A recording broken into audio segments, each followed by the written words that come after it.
Ayan, so what's up everyone? So ngayon magluto ulit tayo ng ulam. So mabilis ang ulam lang to at madali. Kung ano lang yung available dito sa akin, sa rep, yun lang nilutuin ko ngayon. So tara, luto tayo. Maglagay tayo ng 2 tablespoon siguro na mantika. Okay na yun. Ayan.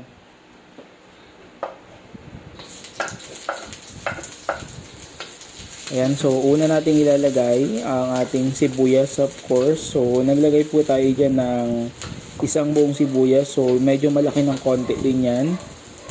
Ayan, tapos haluin lang natin para maanging maayos yung pagkakaluto natin.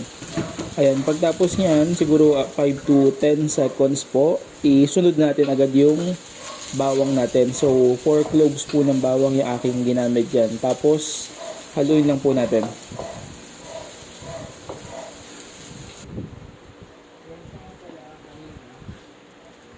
Hindi ko na pinangita pero nagprito ako ng isda.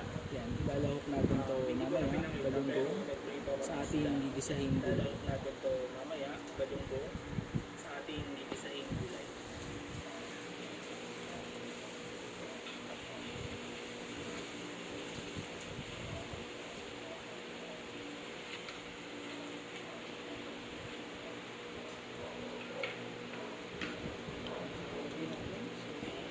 So, lagay natin yung hiniwa nating carrots na natira. Tapos, carrot po. Naglagay din po tayo ng isang buong repolyo. So, yung medyo maliit lang na repolyo yan. Naglagay din tayo ng sandamukal na paminta. Ayan. So, makikita nyo naman. So, para medyo umanghang yung ating ginisa. So, kung ayaw nyo naman ng medyo umanghang, bawasan nyo na lang. Tapos, naglagay din tayo ng 2 tablespoon ng soy sauce. Yan. Tapos maglalagay na rin tayo ng 1/2 cup ng water. Yan. Diretso na. Kaya kasi mabilisan lang to. Saglit lang tong gulay na to kasi half cook yung gusto nating ma-achieve dito eh.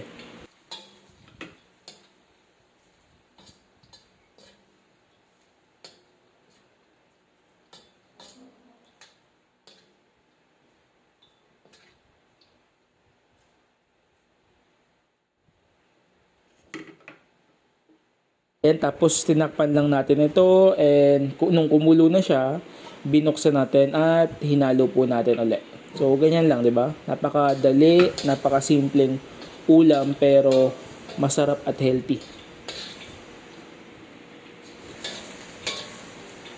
Ayan, so kayo ba, naranasan niyo na bang mag-ulam ng ganito? If yes, comment naman kayo sa baba. Ayan, so meron din akong nakitang isang bell pepper pa. So nilagay ko na rin yan. So pampabango yan ng ating mga lutuin. Tapos naglagay din tayo ng 2 to 3 tablespoon ng oyster sauce. Yan, mga sekreto sa pampalasa at pampasarap. Ayan, tapos haluin na po natin para syempre balanse yung lasa ng ating gulay. Ayan, so saglit lang yan. Okay na yan. So ilalagay din po natin yung pinrito kong Gigi kanina. So dalawa lang ilagay natin, tapos yung dalawa ay prito lang talaga. So yan, kasi kapag nilalagyan mo ng pritong isda yung ginigisa natin, may kakaibang lasa siya eh. Yan.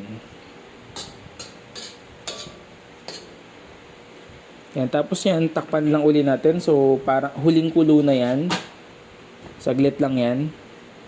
Yan, so kapag ganyan na po, kumulo na siya, haluin mo lang and last halo na yan. So yan, okay na yan, di ba? Napakabilis, wala pang 3 minuto, tapos mo nang lutuin. Okay? So please, if you like this video, like, share, and follow my page for more video. God bless.